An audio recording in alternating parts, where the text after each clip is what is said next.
it's really important that as we travel to beautiful places, remote areas, and I'm definitely going to take you out to one of my favorite places, the Channel Islands, that we cannot forget to look below the surface of the sea. And it's below the surface that there's still species being discovered today. And we look at the interdependence of this fascinating underwater ecosystems.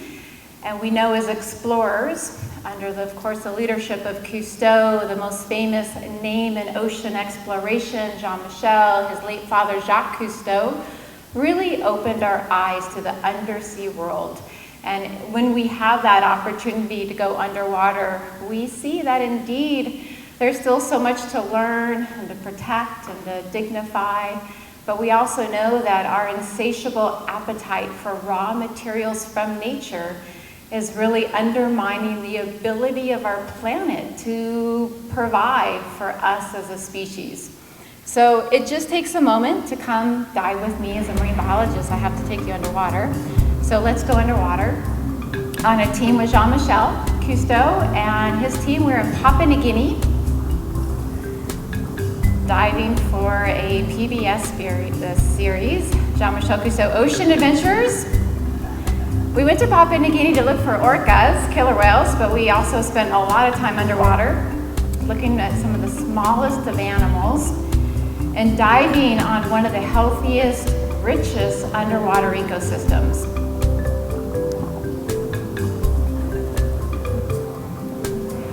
But I have to say, this was 11 years ago. And in the last 11 years, a lot has changed on our global planet, especially for coral reef ecosystems. So it's with this close-up look, we come to realize that coral reefs are really the hot spot of biodiversity in the ocean. Over 1 million species depends on this hard rock of a structure built by tiny little animals. And coral reefs are found in less than 1% of the ocean. But here we have over 25% of species that live in a very small percentage of our ocean, and yet today coral reefs are the most threatened ecosystems on our planet. And to really appreciate the fragility and the beauty, come with me to 106 feet. Jean-Michel took us to Papua New Guinea, as I mentioned, to look for orcas, and whenever it was too rough to look for whales off on the horizon, we went diving. And the deeper we went, we could find some of the smallest of animals. Do you see it? We all might be a little narked right now at 106 feet if you're a diver, you know, with the nitrogen narcosis. It took me 3 dives, 2 days to find this pygmy seahorse. Of course, we were working with really talented dive masters on a liveaboard in Papua New Guinea with Jean-Michel, Dr. Richard Murphy, Don Santee, and just an amazing team. And it made me personally realize that we could look at just one group of animals, seahorses. There's 47 different species of seahorses found around the world. And in just the last 50 years, we've discovered a group of seahorses called pygmy seahorses. This species alone is the size of 2 grains of rice. So just imagine that. And once again, it took me 2 days to finally see it, and it really took the photographs of our talented Carrie Van de Haar and Matt Ferraro for me to finally know what to look for. But they mate for life. They have this really kind of very sweet story of mating. The female passes her eggs to the male fertilizes those eggs, and in a perfect, almost heart-shaped unison, they stay committed for life. And in that commitment, it just ensures the survival or the opportunity for more mating opportunities. And since it's the male who's carrying the eggs, it's the only male in the animal kingdom that gives birth. So pretty cool animal when we think of seahorses. I'm pretty excited whenever I see a seahorse underwater. But I have to be truthful. This is what we're doing to their environment today. And so this is just an image that's gone viral on social media and through different public domains, and was able to purchase this photograph because I think it so vividly tells us our out of sight, our out of mind, our sense of throwing things away There is no away in nature. And so with this opportunity to really share the importance of ocean literacy, the importance that we indeed live on a water planet, I want to show you that even in the most remote places of the world, we cannot escape sort of our sense of our environmental footprint. Jean-Michel Cousteau led a team to the northwestern Hawaiian Islands in the summer of 2003 for production for a PBS special called Voyage to Kure. We left Honolulu for over 30 days, and we went way up 1,200 miles up to the most northwestern island of Kure, and we passed Midway, Laysan Island, French Frigate Shoals, Pearl and Hermes. And on these islands, millions of seabirds from the Central Pacific depend on these remote, isolated islands with minimal predation. So you could find 4 species in one spot nesting: sooty shearwaters, red-tailed tropic birds, masked boobies, great frigate birds, all within one bush on Tern Island in the northwestern Hawaiian Islands. Millions of birds out there, and these birds depend on these isolated islands for the success of nesting. And in fact, the biologists have to wear earplugs at night. It gets so noisy out there. And the largest of the seabirds are the albatross, the beautiful Laysan and black-footed albatross that nest on these northwestern Hawaiian islands. We were there in the summer months, was sort of the tail end. Most of the nesting takes place in the winter. And by the time we arrived in July, a lot of the Laysan albatross were fledgling, were flying for their first time. Their parents, both the male and the female, are very devoted in providing for food for the chick, and will fly far out at sea. So I just want to take you underwater with me and Jean-Michel Cousteau and show you that even in some of the remote areas where we think we could sort of escape the impact of humans, where we were diving with apex predators of sharks and jacks on every dive. Reef sharks, Galapagos sharks. But this is what we saw on the island. Jean-Michel would take us around on the windward side, and we were just in shock of the amount of marine debris that was coming ashore. The truth is, millions of pounds of plastic actually come to the islands by the birds. So Laysan albatross will fly out in the North Pacific looking for squid and fish eggs, especially flying fish, one of their favorite fish eggs. And they will pick up this debris at the surface and mistakenly pick up a lot of plastic. So single-use plastic does not biodegrade. It degrades by the sun and the wind and the waves and the smaller pieces, but it never naturally degrades into its raw material. So what we saw was quite disheartening of a lot of carcasses of dead, decaying birds. And what we would find is that non-biodegradable material on the inside. And Jean-Michel would collect either the toys or the cigarette lighters, and this came from countries around the entire North Pacific. So there's no one country to blame, there's no one industry to blame, there's only one species to blame. So when we take that sense of ownership and that accountability, we know that it takes petroleum to make this plastic. And much of our single-use plastic we use for a very short period of time. And it was just the convenience of the lifestyle that we all embraced without really realizing the long-term ramifications.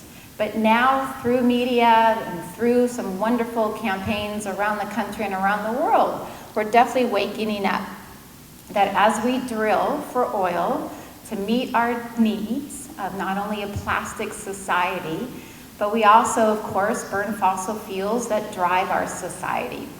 And we know this comes at consequences. And with the burning of fossil fuels and the increase of greenhouse gases, we know today from scientific studies that climate change is the major force that's causing the dying of our reefs around the world. So the only home of the pygmy seahorse are on coral reefs in the Indo-Pacific. And as these waters warm, as these reefs bleach, The actual living tissue of the coral dies. And they are the architects. They're the ones who are building these underwater cities.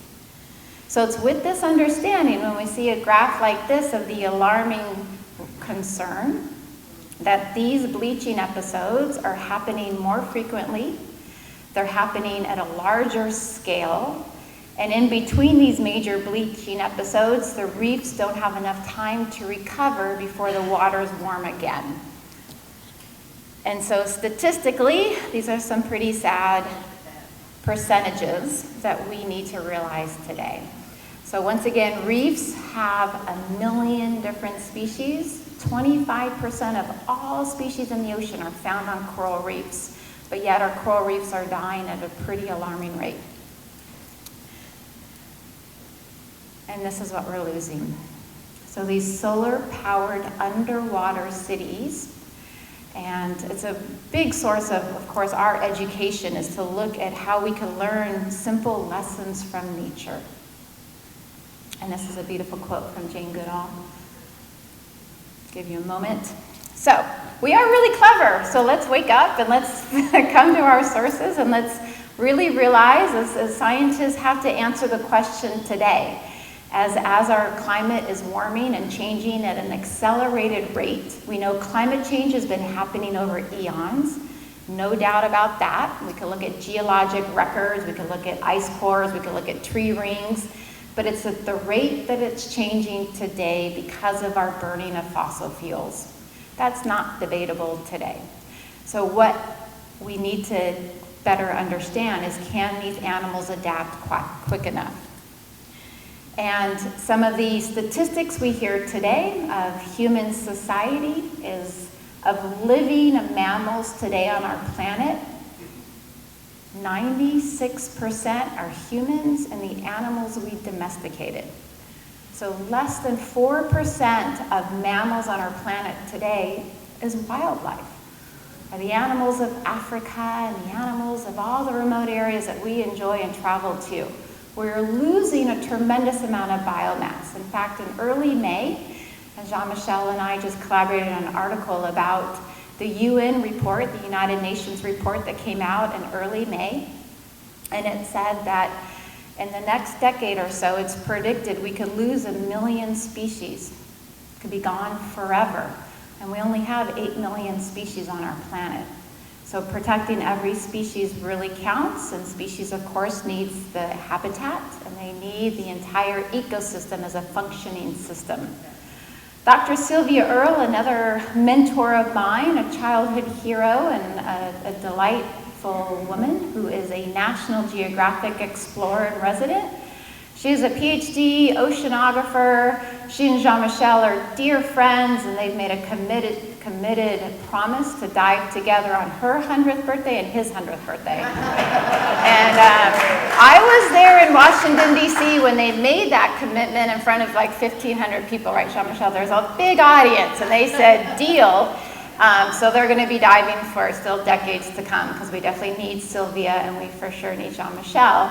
But Sylvia said in her very inspirational TED Talk back in 2009 that in the next 10 years, which is now 2019, is the most important time in the next 10,000 years where we as a species can protect this habitable world that supports all life, including, of course, the oceans.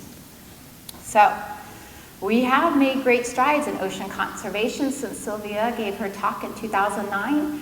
When she gave her talk, we protected less than 1% of our ocean, and today it's over 6%. But that's a big map. Some biologists and scientists will say we need to protect 20 to 30% of our ocean to bring back our fisheries and to sustainably provide nurseries to allow species to re-establish and come back. Back in 2005, an instrumental book came out, and as I mentioned these statistics, in the same period of time, we are losing a connection with kids to nature. And author Robert Lohuis said that we have a new deficit for kids.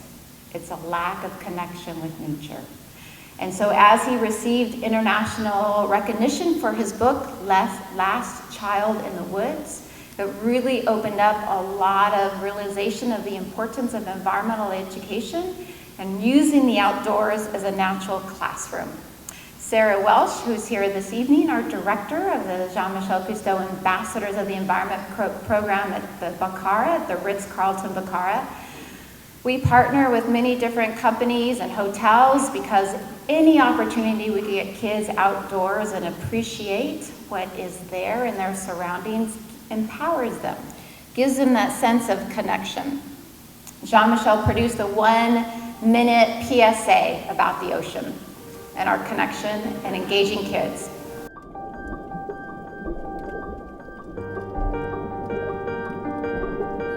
We must connect the ocean to the existence of every human being.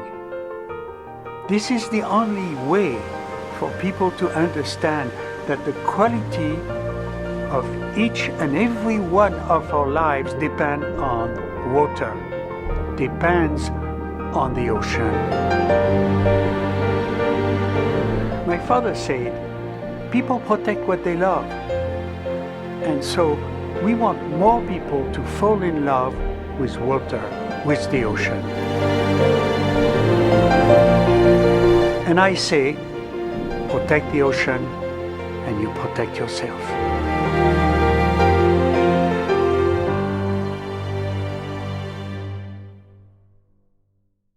That is the mission of Jean-Michel Cousteau's Ocean Future Society.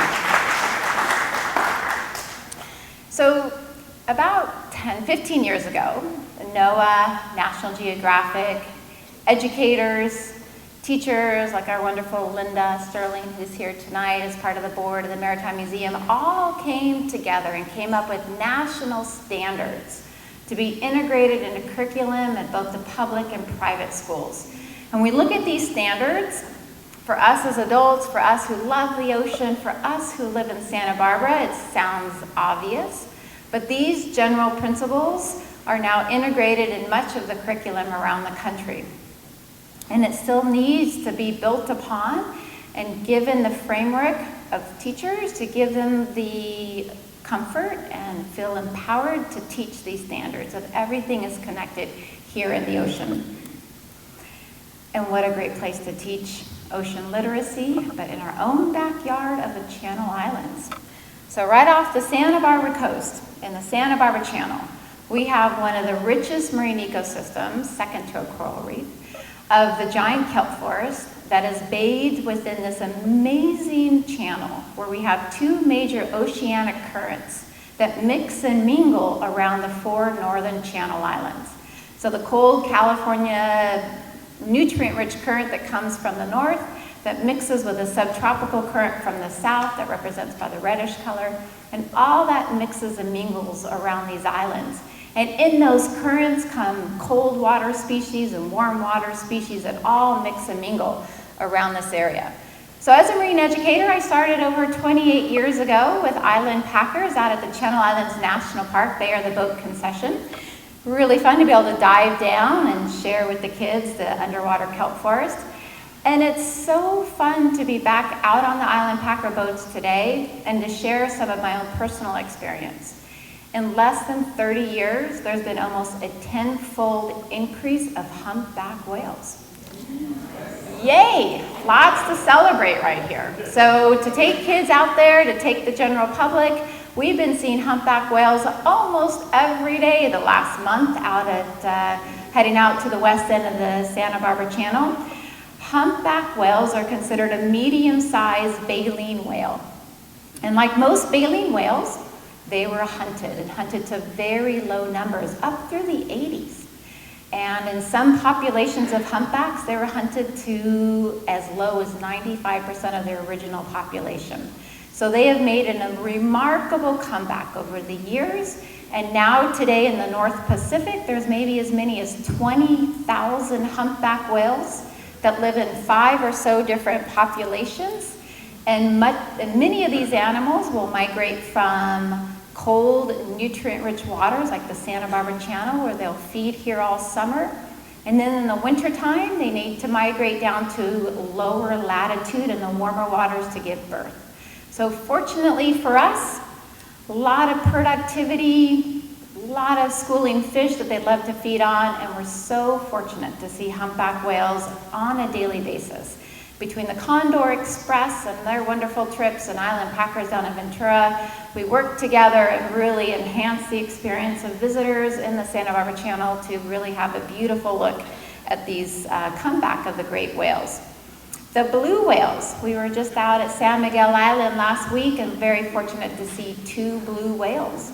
On a global scale, they're still down 95% of their original population. So they probably numbered over 300,000 animals around the world, and today their numbers are still very low. But the healthiest populations of blue whales in the world are right here, what we call the North Pacific, or the eastern part of the North Pacific. And our blue whales will migrate here in the summer to feed on krill, and will migrate in the winter times down to Central America off of Costa Rica. So a lot of that important research is done by Cascadia Research, and we worked with some of those biologists when producing a film with Jean-Michel on our PBS special. So really special to celebrate the comeback of the great whales. And if we could see their comeback in the last 30 years, I have much hope for the future of us as humanity to look at all of nature. Because what we learn as many species, like orcas, the largest dolphin in the dolphin family are orcas. We know from the last 30 plus years of studies, especially with the resident orcas and the Puget Sound of the southern resident orcas and the northern orcas and the northern resident orcas, that they are complex in their society. It's a matriarchic society. We know a lot of the males will stay close to their mother their entire life. Sorry, my son Gavin. We know that they grieve.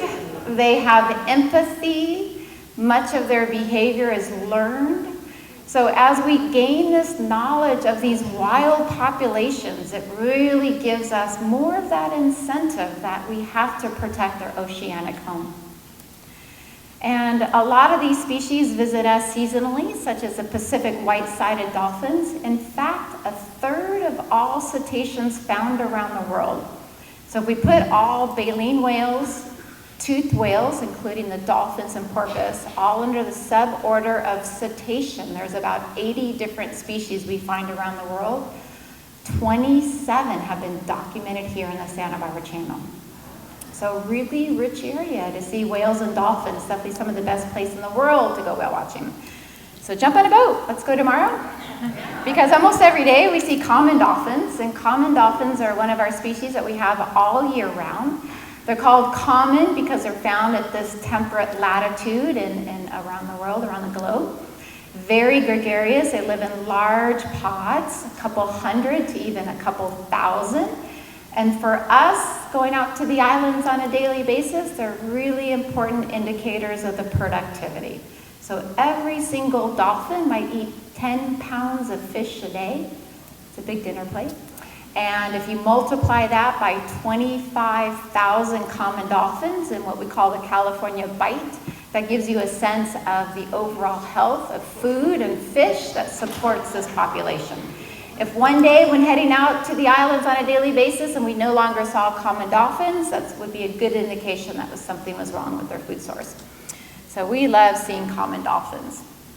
And when working with kids and really inspiring them about ocean literacy and ocean conservation, it's a long list of species we get to share. Another wonderful comeback are the northern elephant seals. Overhunted for their blubber, on the brink of extinction in the early 1900s with very few, maybe a couple dozen that remained, and today numbering well over 100,000. So where I used to visit the central coast of Cambria and San Simeon in the early 90s when I was at school at UC Santa Barbara, we'd see a couple animals on the beaches there by Piedras Blancas. How many of you been up there recently? Yeah, everybody raises their hand. 6,000 pups were born this last winter. So what a great conservation success story, and that's what we really need to celebrate. We do really good when we know the basic biology, the needs of the species, the critical habitat, and once we protect these animals, they really do come back. A beautiful picture that really shows the abundance of our pinnipeds, our seals and sea lions around the Channel Islands. And sometimes the only space is to haul out on top of another seal. So that's an elephant seal providing a nice comfy bed for a California sea lion. And here around the Channel Islands, especially San Miguel Island, we have 4 different species of seals and sea lions that haul out to breed. So a really special place of diversity of our pinnipeds. So what a perfect outdoor classroom to take children out into nature and to really appreciate the fragility and the importance of island ecosystems and some of these simple lessons that we could really kind of take home and really realize our own personal environmental footprint. The Channel Islands National Park and the Channel Islands National Marine Sanctuary with many other agencies have worked really hard over the decades to restore the balance on these islands. I just took this picture this last winter at Inspiration Point at the east end of Anacapa Island, where we have some beautiful native flowers, the coreopsis. But for many years, we had a problem with an invasive rat. And the black rat was maybe accidentally introduced with some of the shipwrecks. Theories behind the black rat. Maybe Bob Schwimmer could enlighten us here. But what we know is black rats in general have invaded over 80% of our island ecosystems around the world. Black rats as a non-native invasive species is responsible for 40 to 60% extinction of birds and reptiles on islands. So when you look at one cute little critter, and they are not naturally found on a fragile island ecosystem, we know they could really upset that balance.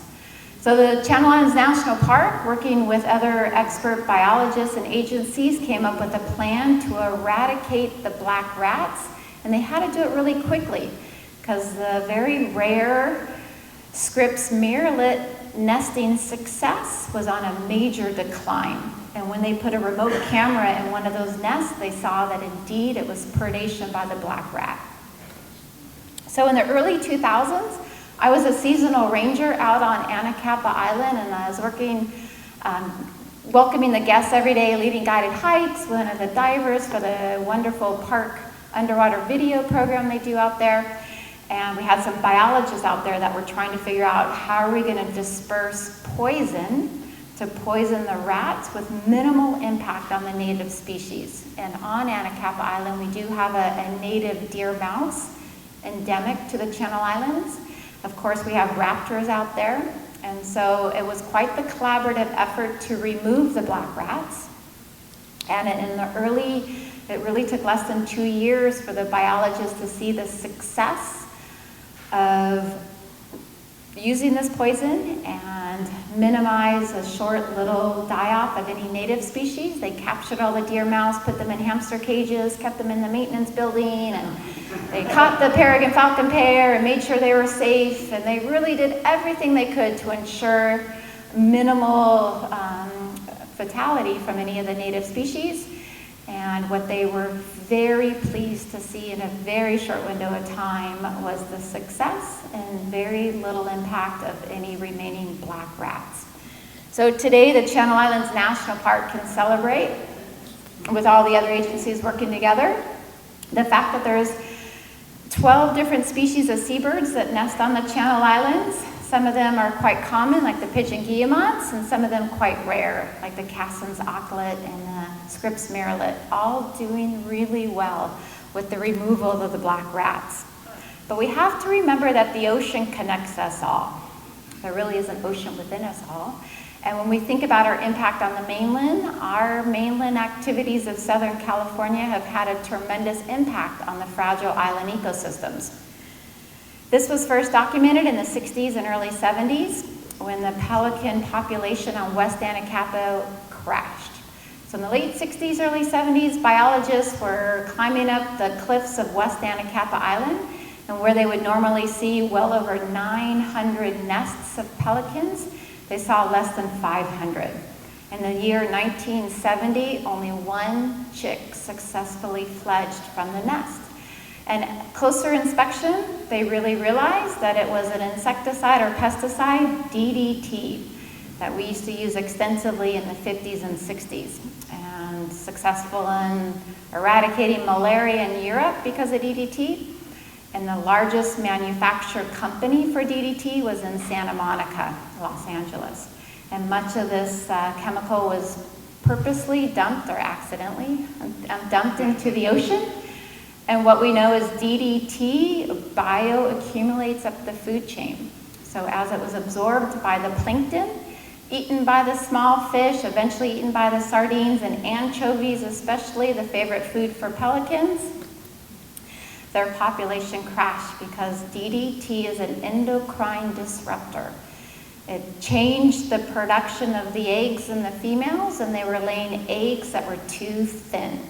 And so the parent birds would go and sit on and incubate their eggs, and they were literally crushing their own eggs.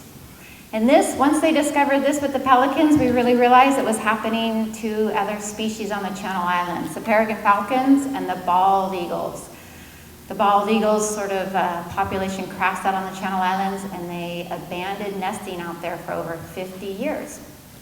So with the collaborative effort, funds that were used through a settlement and quite a collaborative effort to restore the marine environment, knowing that many of these species depend on feeding in the ocean. We also know these islands also had an extensive ranching history. So I'm going to tie this all together. The ocean, the sheep, the pigs.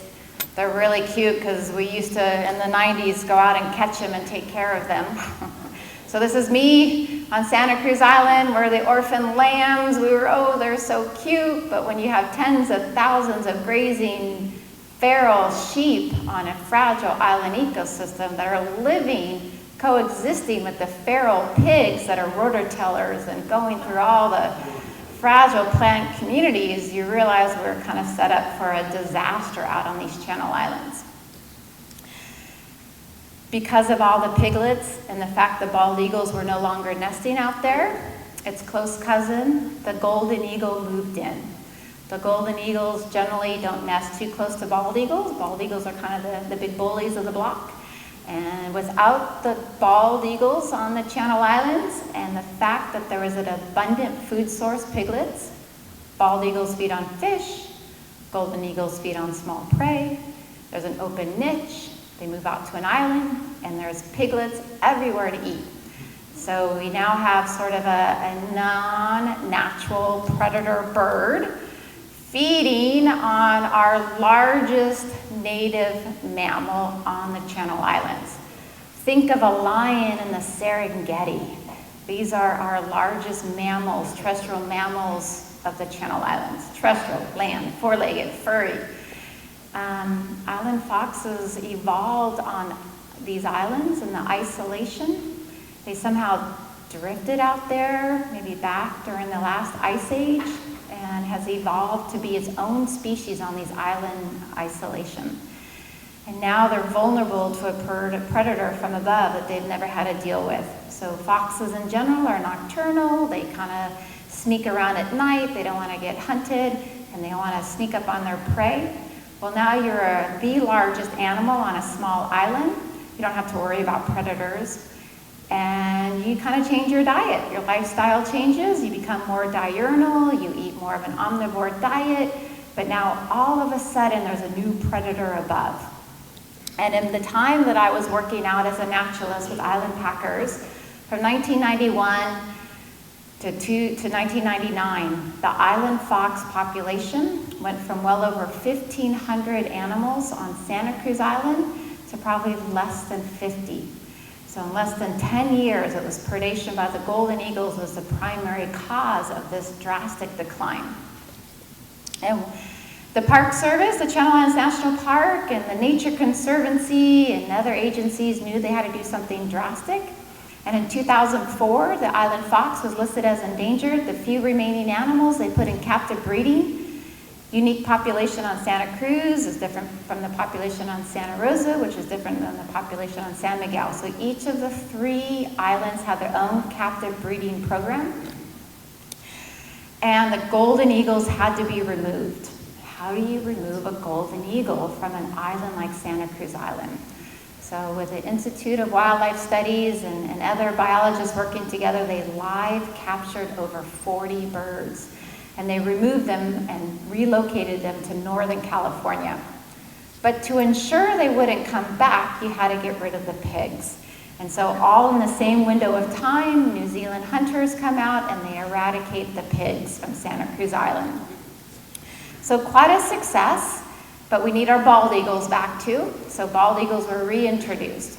So quite a complex story, all related to the ocean, all related to DDT, but protecting unique, fragile island biodiversity.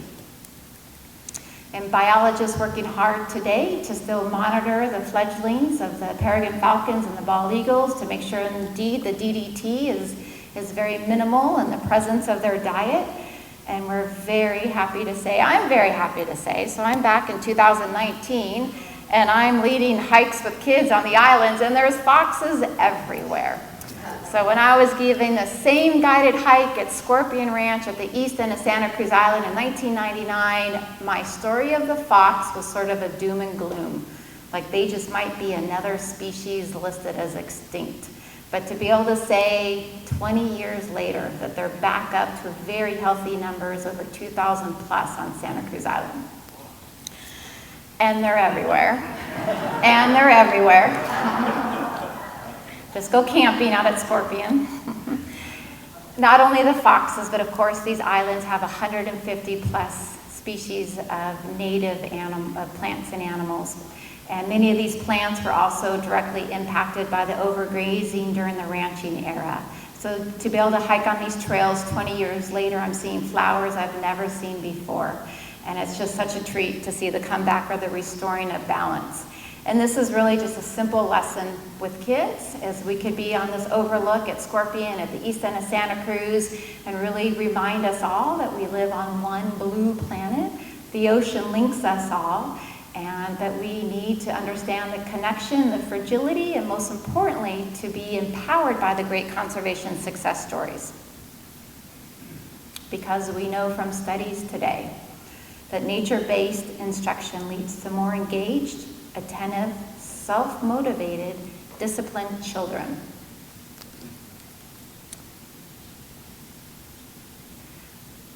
The Santa Barbara Maritime Museum, thanks to Greg and his wonderful staff and their support, we're bringing in this idea of ocean connections and really just to engage children to appreciate in our local community the rich environment of the ocean and the islands they have in their own backyard. Because what we really hope is for these children to grow up and be those ocean stewards of the world. This is where we're so lucky to live. Pretty special place. So with Ocean Connections, we partner with a wonderful artist who's also here tonight, Sandra. And Sandra brings in her talents of engaging kids in advocacy. We share sort of state of the ocean issues. We look at single-use plastic. We really highlight the importance of sustainable seafood. We talk a little bit about the climate, our carbon footprint, and we give an opportunity for children to put pen to paper and to write to decision leaders about why they love the ocean. And she's awesome. So she really is engaging a lot of youth and empowering them in a creative way, sort of the old form of letter writing.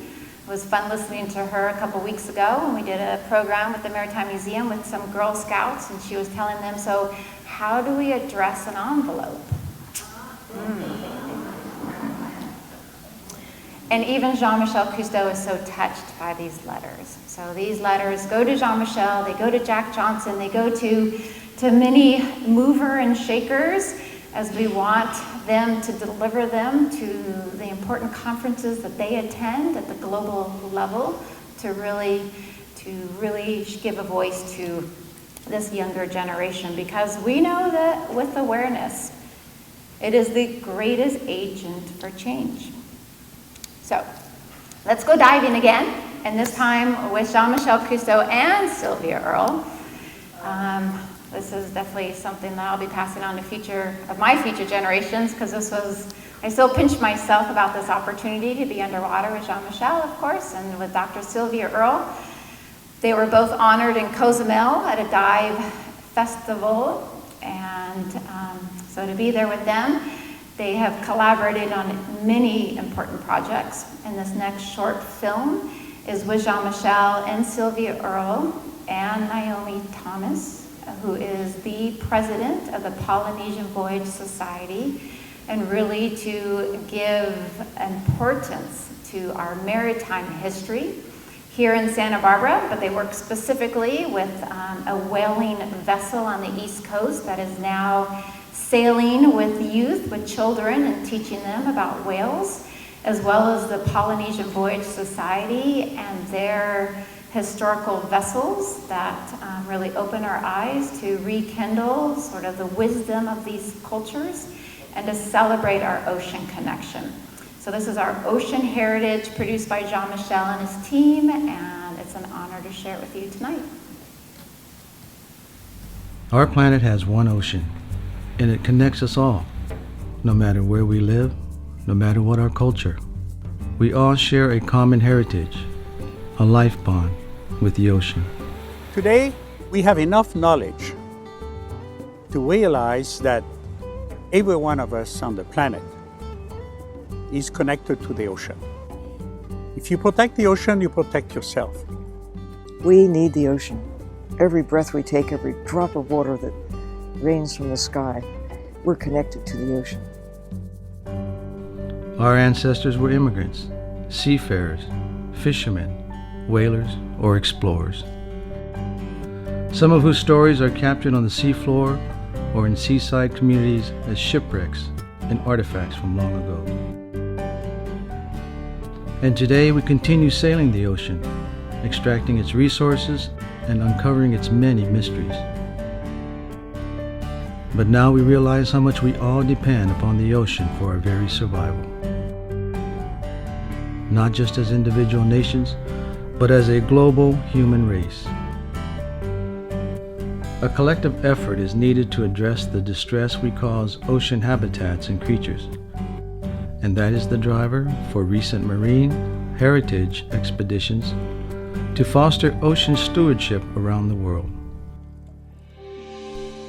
Whale ship Charles W. Morgan used to sail to remote parts of the globe hunting whales. Almost 100 years since its last whaling voyage, the Morgan was fully restored and sailed again on an iconic 38th voyage. This time to spread ocean conservation messages, including how whales continue to face threats today. For centuries, the goal was extracting whales. We did a really good job, first in coastal waters and then further and further offshore, until in the 1800s and into the 20th century, whaling ships from New England were coming all the way across the Pacific.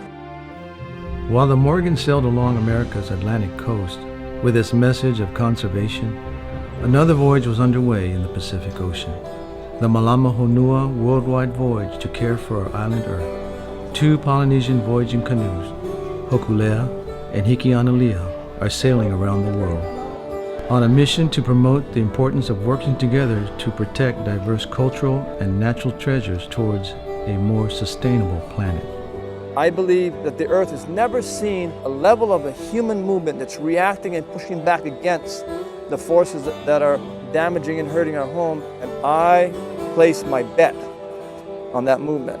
And all that we're trying to do in the voyaging canoe is to be part of it. Find it and be a part of it. That's what we search for. That's what we sail for.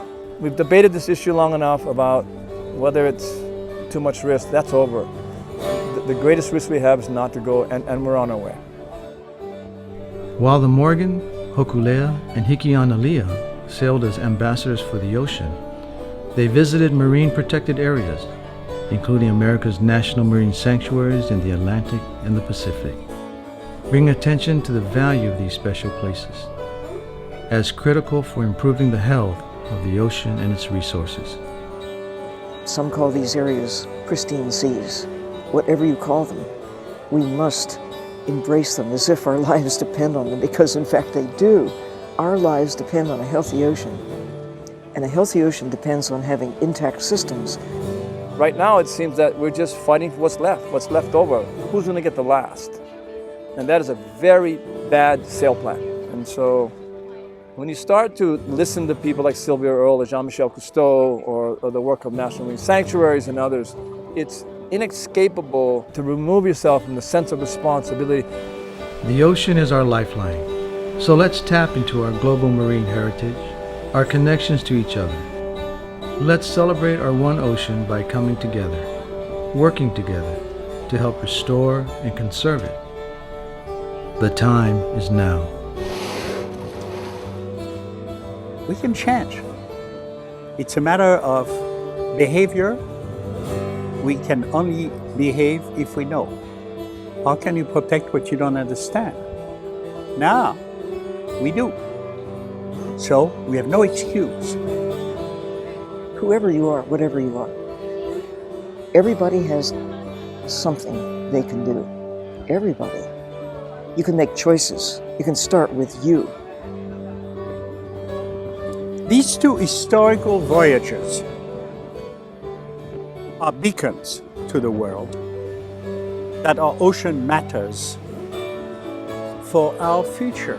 It's our choice. And I believe we're heading in that direction. And I'm honored, proud, and grateful to be able to participate in this extraordinary opportunity and adventure to share with, I hope, millions and millions of people. Protect the ocean, and you protect yourself.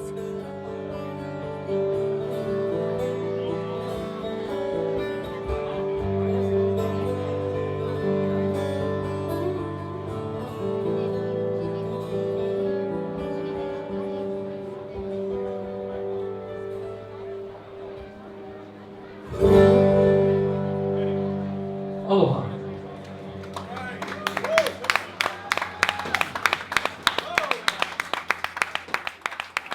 For letting me share it this evening. I think he says, Sylvia says, that we all individually have our passion, our drive, and my hope is to be able to share just a little bit more of our connection to the ocean. From every other breath we take, it's definitely a gift from the sea, from all that hard work of those phytoplankton giving us our oxygen. And we know the ocean sustains all life on this planet. So I really hope that with a sense of dignifying all species, of sharks, of ecosystems like coral reefs and kelp forests, that we realize that every single choice we make on a daily basis can be to better protect the ocean. So supporting sustainable seafood, so many wonderful options right here in Santa Barbara. Know your seafood watch guide from the Monterey Bay Aquarium. Think about your plastic use and focus on all the reusable. Because indeed, there's many fragile island ecosystems that are dependent on the choices we make here in North America. And so with that, I'm just going to close with a beautiful little sequence from Jean-Michel's Secret Ocean. I opened up my presentation a year and a half ago with, first of all, just sharing that I'm very happy to do what I do, and I feel very fortunate to work with so many wonderful, fabulous people and quite a wide range of skills. And I tell my 15-year-old son, every day is a learning lesson. And my most important job is that of a mother. So my son Gavin is here tonight. He's a certified diver. He's I think all we could do as adults is really just kind of share that passion and instill that sense of responsibility, because we're giving them a tremendous job. And I hope that we are on that road to recovery. And I always love Jean-Michel's optimism, that sense of hope, The fact that Sylvia Earle's whole mission is hope spots and setting up these marine protected areas around the world. We need more inspirational people like Jean-Michel to continue that for the future generation. So with that, let's go back again to some of the smallest and fragile animals and really focus on that interconnection and share with you a beautiful closing piece of the IMAX film Secret Ocean that is soon to stream and soon to be on DVD. And with a quick little narration of Dr. Sylvia Earle, who was our narrator for the film, we're just going to give you sort of a meditative opportunity to focus on just the beautiful, tiny little animals that are very skilled producers and cinematographers, Gavin McKinney and Francois and Jean-Jacques Montello, and show you the fragility of the ocean ecosystem. And then it's going to end with Jean-Michel and myself and Bimini with the great hammerhead sharks. Hammerheads today, especially the great hammerheads, are critically endangered, probably numbering less than 97% of their original population. We had the privilege and the beautiful pleasure of diving with them in some pretty shallow waters in Bimini in the winter months. And we know from research that these females come into the shallows. So it gave us an opportunity to film and photograph and to swim with them. And of course, the most common question I'm always asked is, weren't you afraid of diving with sharks? And I think we could take this opportunity to really value the importance of sharks of all species, and the fact that we have over a dozen plus shark species in our own backyard at the Santa Barbara Channel and the Channel Islands. And there's so many misinformation about sharks. So to value sharks as top predators and keeping the ecosystem in balance and in check. It's a beautiful sequence written by Pam Stacy and part of the production of IMAX with us with hammerhead sharks. So enjoy. The ocean means not just protecting the large animals, but also those that are intricately small and fragile.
We are the newcomers in this ocean world, the unknown intruders, and we've fallen in love, even with what we once feared, like sharks.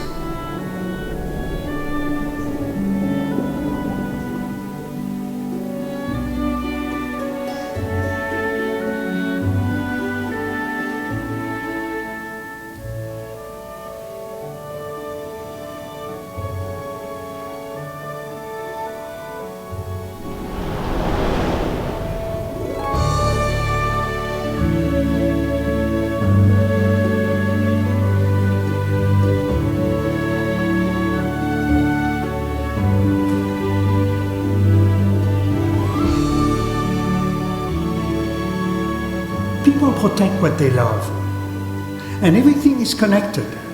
So when we protect the ocean, we protect all life, including ourselves. It's up to us, in the sea and on land, to cherish this ocean planet as we enter the future together.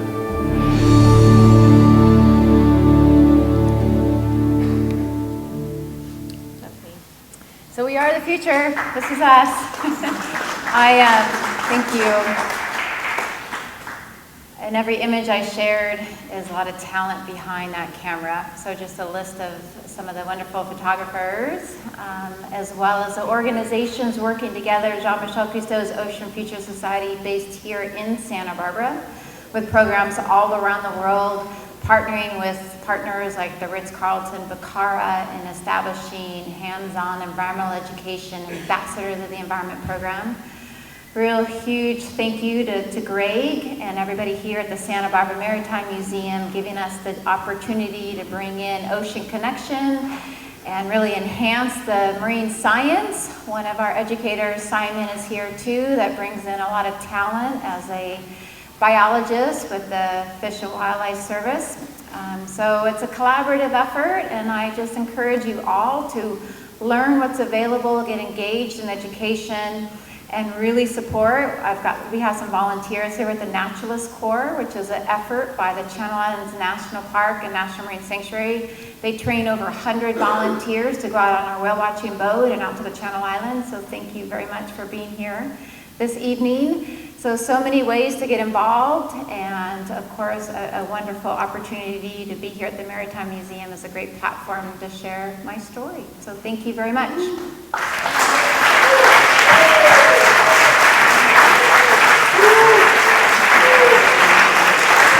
right.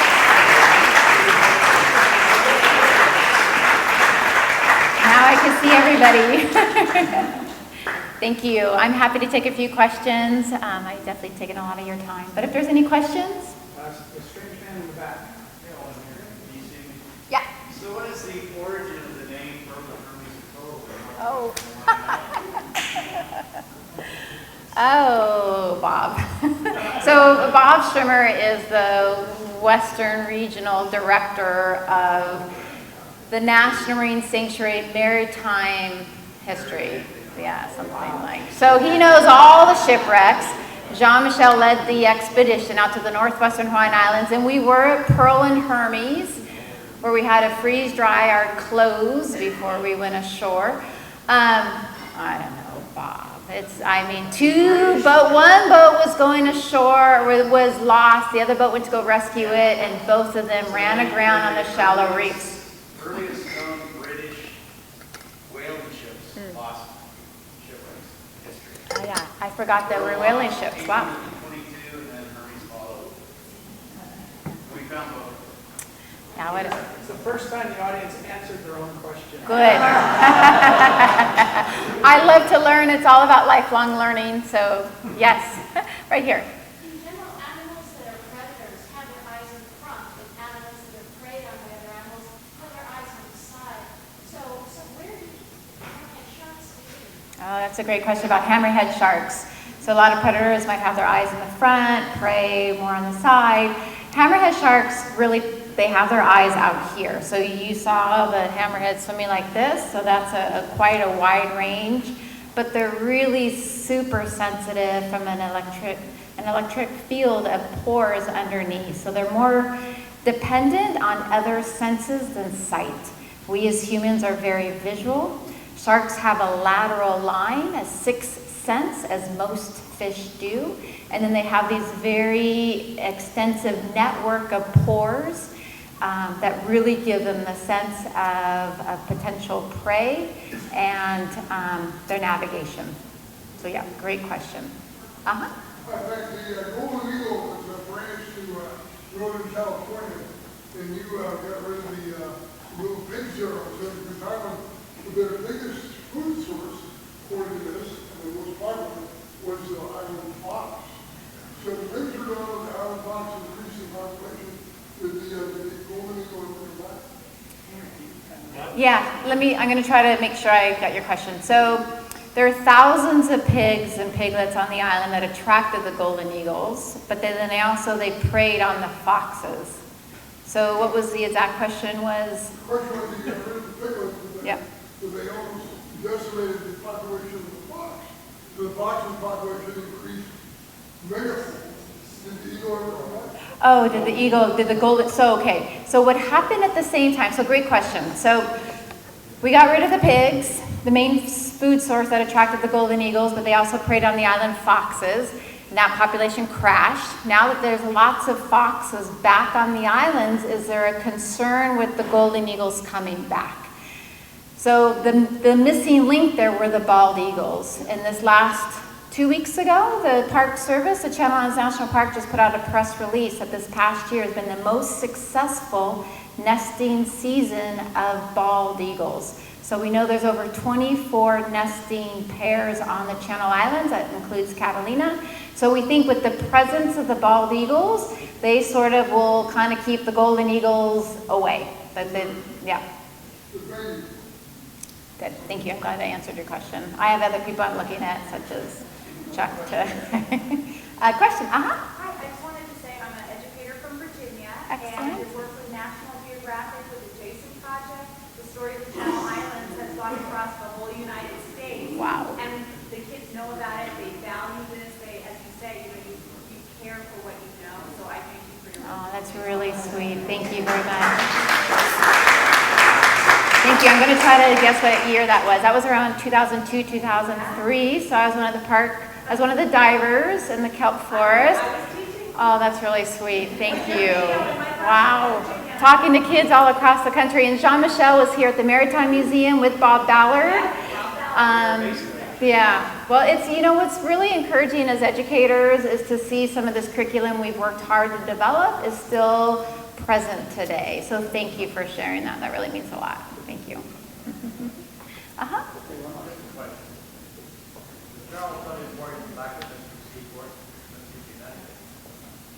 What was, I'm sorry, I didn't. The question is the Charles W. Morgan at Mystic, Connecticut.